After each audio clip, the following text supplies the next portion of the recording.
নমস্কার বন্ধুরা, তো আজকে আমি বানাচ্ছি ফ্রাইড রাইস বানানোর জন্য আমি কী কী উপকরণ নিয়েছি সেটাই তোমাদের সঙ্গে ফার্স্ট শেয়ার করছি। তো আমি এখানে নিয়েছি বাঁশকাঠি চাল। তো বাঁশকাঠি চাল নিয়েছি এখানে আমি 500। তারপর এখানে জল গরম হতেই এর মধ্যে চালগুলোকে ফেলে দিয়েছি। তারপর ভাতটাকে ফুটো বাটিতে করে ভালো করে মাঠটা ঝরিয়ে নিয়েছি। তো এখানে ফ্রাইড রাইসের মশলাগুলো আমি রেডি রেখে দিয়েছি।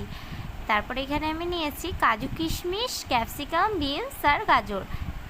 কাজু আর কিশমিশটাকে জলে ভিজিয়ে রাখতে পারি। এখানে আমি গাওয়া ঘি দিয়েছি, আপনারা চাইলে সাদা তেলও অ্যাড করতে পারেন।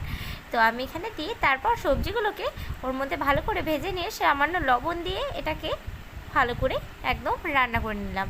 তারপর এখানে কাজু কিশমিশ যেগুলো ছিল ওগুলোও আমি দিয়ে দিয়েছি। আর এখানে চিনিটা আমি গুঁড়ো করে রেখেছি। এর মধ্যে আমি ভাতগুলো দিয়ে দিলাম। তারপর ভালো করে নেড়ে চেড়ে ওখানে যে ফ্রাইড রাইসের মশলাটা ওটা আমি গুঁড়ো করে রেখেছিলাম ওর মধ্যে ছিটিয়ে দিলাম। আর এখানে চিনি গুঁড়োটা আর সামান্য লবণ দিয়ে দিয়েছিলাম। তো আমার রান্নাটা কেমন হলো প্লিজ আমি কমেন্ট করে জানান।